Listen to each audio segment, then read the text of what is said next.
Hello, welcome everybody. This is Grandmaster Alex Lenderman.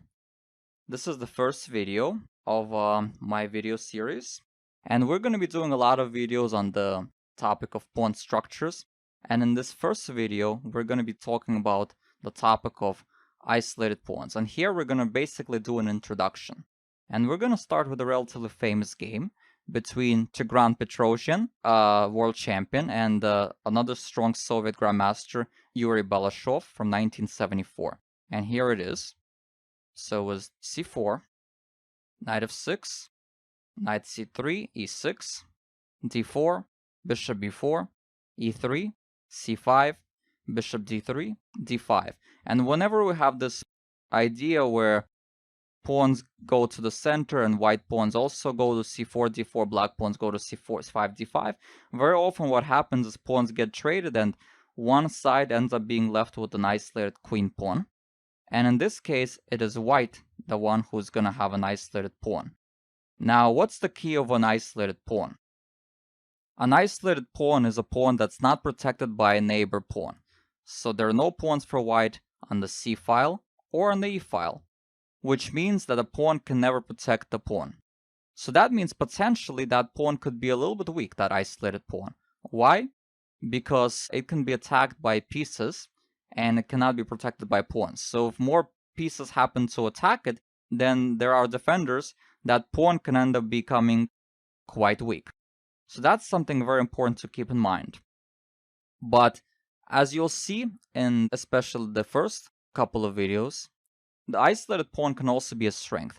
And particularly what it does is that you basically have a pawn on d4 versus the pawn on e6 in a symmetrical pawn structure. Which means white has somewhat of a space advantage. He has a little bit more spaces for the pieces. The bishop on c8 isn't as active. And white has a good chance of getting a pretty good initiative, good attack, potentially a lot of room for his pieces. So in compensation for the fact that he has a weakness, he also has a lot of attacking potential. So the first number one rule is white wants to try to attack and try to avoid trades and try to keep as many pieces on the board as possible. So let's see how Petrosian handles this position. So black goes back bishop e7. That's because at this point the bishop doesn't do on b4 anything anymore special, and also in some cases maybe preparing knight b4, knight d5, trying to blockade the isolated pawn. White plays rook e1, rook to the semi-open file. Black plays b6. And now white played a3. Interesting move, because the idea is if white will play bishop c2, black can play, let's say, knight b4, and then the bishop has to move again. Or even a move like bishop b7, and white can't quite put the battery where the queen goes ahead of the bishop, because black plays a strong move knight b4, trading the knight for the bishop, and not only will it be a trade of pieces, but also it's a very good trade, because this bishop on c2 potentially could be a very good attacker. So this is not desirable for white, so that's why white plays a move a3, preparing everything and just making sure that there is no knight b4 ideas. Bishop e7, and now white wants to play bishop c2. Now we'll see later why this battery is so important. Right now it seems silly, because right now it looks like, well, the knight's on f6, but in fact it has a lot of good merit. And basically, white prepares to play bishop g5 and rook a d1, and basically activate all his pieces. So here black's best try was to play g6, blocking the diagonal, and then black would be more or less fine. But here black makes an innocent looking move. Seems like nothing so bad about this move. Rook e8. Just normal developing move, right? Well, it turned out to be a big mistake already. And to those of you who are unfamiliar with this, I'm going to give you guys some time to try to see if you can find it. You can pause the video if you want, and we're going to do this from time to time.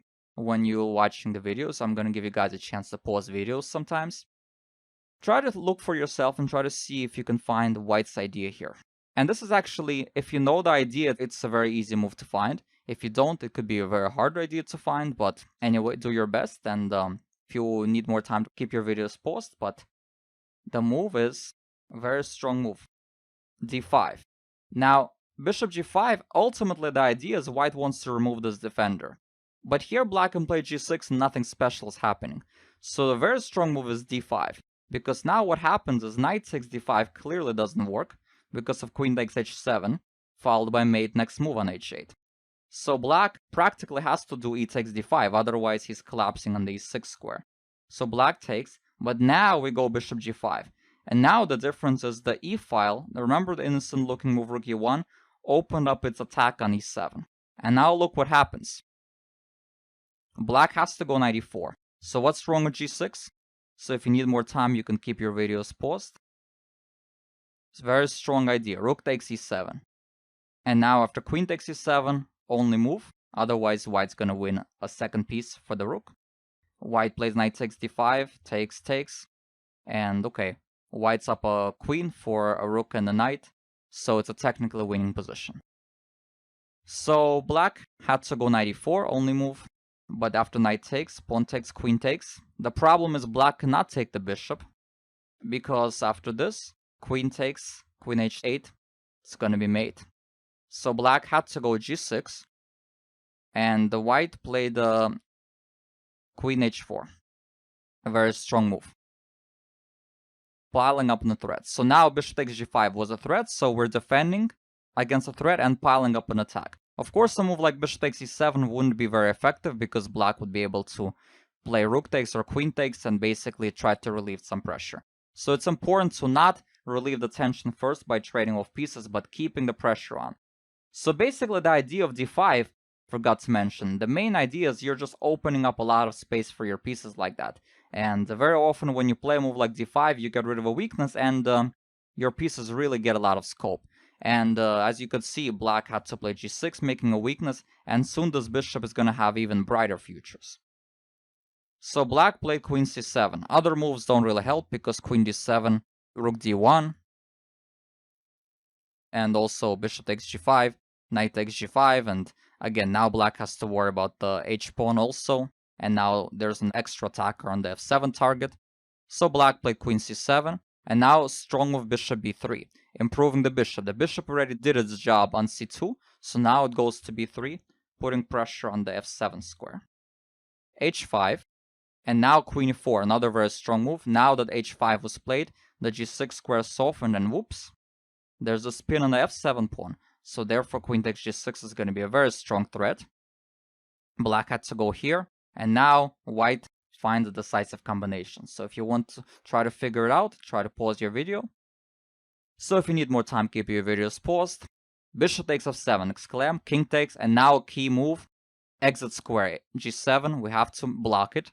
And after bishop h6, queen e6 mate is threatened, and black's basically in big trouble. Black played queen d6, queen c4 check, king f6, and now knight g5 was best, but rook d1 is also leads to a technically winning position, and black had to play knight d4, otherwise he's getting mated. And after trades, white's up a pawn with an attack, and after h4, rook d7, bishop g5, they're all big threats. And the king was weak, as I showed in the previous diagram, and in this position, black resigned because there's simply no defense to all the mating threats. So this was a nice first introductory game. The next game I want to show you is a game where Mikhail Tal got beat from the white side against a lesser famous player, Akamov. And here he's white, and he's a well-known attacking player. And the good thing to know is that isolated pawn positions can also start from different openings, c4 openings, knight f3 openings, they can transpose into similar positions. So this is good material for basically all of you guys. Takes, and now black is the one who is going to get this isolated pawn. And black plays bishop d6, usually the best square, where it puts pressure on the h2 pawn, which is somewhat of a target. White castled, knight f3, putting pressure on d5 now. a6, so again, same idea. And of course, knight takes d5 loses, because takes, bishop takes h2. So white had to go b3, rook e8, bishop b2, and now bishop c7, as we've seen before, just colors reversed. And now white made one careless move, rook fd1. So white should have played either g3 or rook ad1. Both kept the balance. Because here you had this move queen b1 and you're able to keep the game under control. But after rook fd1, once again, typical idea. So if you need more time, keep your videos paused. d4, exclaim. And of course, this has to be calculated. Whenever you evaluate this move, you have to always calculate, because sometimes it might not work, as we'll see in future videos, future examples. But it's always important to evaluate it, because it's always interesting. Even though it seems like it doesn't work, it puts the pawn under attack to a lot of pieces, but it's very concrete. Again, pawn takes is basically forced. Well, because queen b1 is bad, because bishop g4, g3, takes, and in this case, black actually gets too much pieces for the queen. So you have to take bishop g4, g3, knight b4, and possibly Tal was okay here still. He thought he's up a pawn and he didn't see a big threat here. Maybe he saw bishop a3 and he thought he's fine, but his opponent might have seen deeper, because after knight takes, it turned out that there's also problems with this loose knight on f3. And after rook takes d3, bishop b4, bishop takes b4, c3 is the threat, followed by rook takes e2.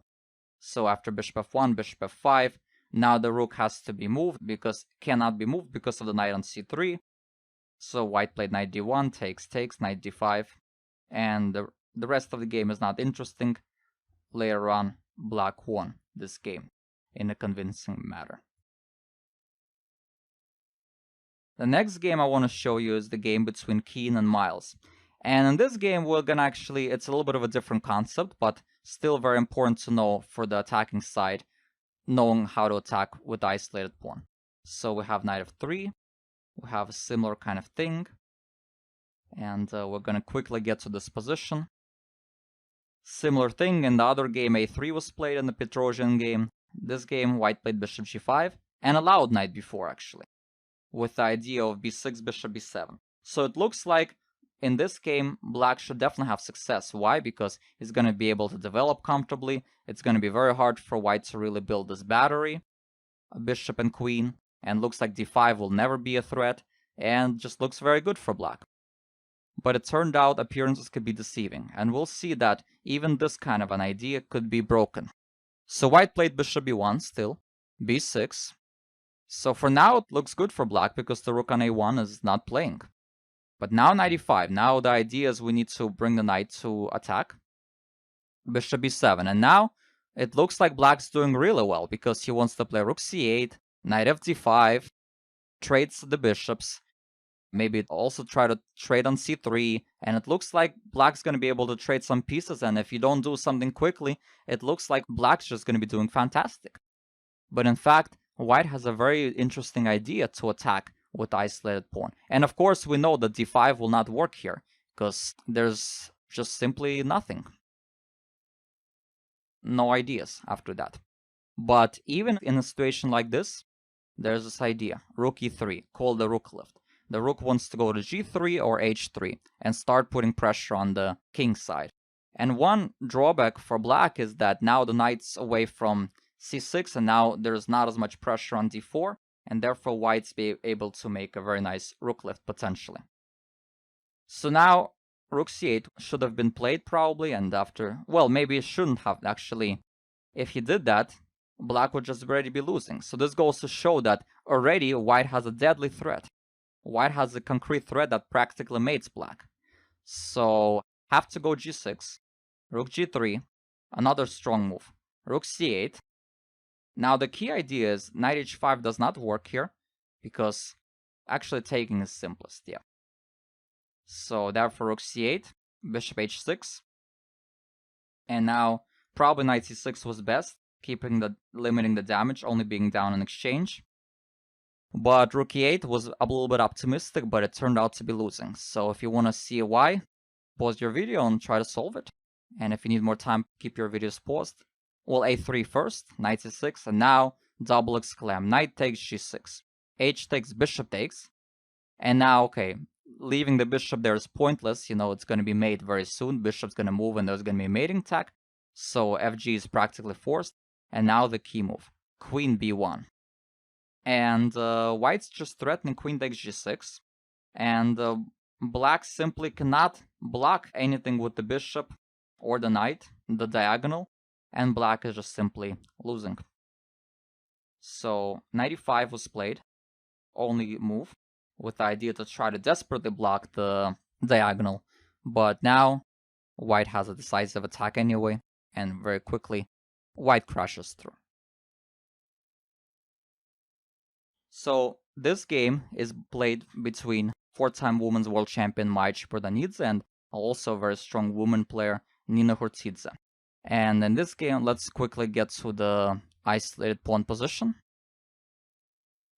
And in this game, we'll see Black's actually try to play the blockading idea on the d5 square. And we'll see that that's not necessarily so effective either. And there's a reason why one famous player, I forget who, said that the best way to deal with an isolated pawn is to try to attack it. And this example will show you why blockading the pawn, especially when there are a lot of pieces on the board still, is not necessarily the effective way. So here, White, of course, can't really play d5, but no d5, no problem. There are other ways to play. Not knight takes c6, because position like this later we'll see, where rook c8, knight d5, White loses his attacker, and even though the c6 pawn looks a little bit weak, as you'll see in the video how to play against the isolated pawn, you'll see that it's not a very effective method for White, and that Black gets actually a good play here in a position like that. So White plays queen d3. The idea is bishop c2, and now queen h3. So notice that queen could have gotten from d1 to h5, could not have gotten there because the knight was on f6, so that's why queen goes to h3. And now White brings all his pieces into maximal squares. Sure, the pawn is blockaded, but White has a lot of room to really put his pieces to maximal squares, and there's really no pressure on White. And White's able to bring all his pieces to maximal squares. And what do you guys think White should play here? Yep, you're right, rook d3 and queen h4. And okay, Black decided to release the pressure, and at this point, the best move was knight takes f7, and basically a line like this, it's a sample line. White actually would have a decisive attack, but Maya Chiburdanidze played it more solidly, bishop c2, putting the bishop on the line of attack, and rook f3, a threatening mate. And then basically White traded everything to win the pawn. So again, White could have played a little bit better, but even as it was, White got this extra pawn and then easily converted the rest of the game. So as you could see, for those of you who hate playing with the isolated pawn, hopefully this video will encourage you that it's not necessarily always so bad to have an isolated pawn, and there are a lot of very nice attacking ideas that you can use when you have an isolated pawn, whether you play with d5 or d4, d4 meaning when you're from the black side, or the rook lifts or the queen lifts, piece play. You have a lot more room for your pieces, and you know, for those of you who like to play attacking chess, interesting chess, this could be giving you a lot of interesting opportunities to attack. And hope you guys enjoy this video, and in the next video we're going to be seeing examples where the side with an isolated pawn also succeeds, but in a more positional way. So hope you guys enjoyed it, and until next time, this is Grandmaster Alexander Lenderman signing off. Thanks, take care.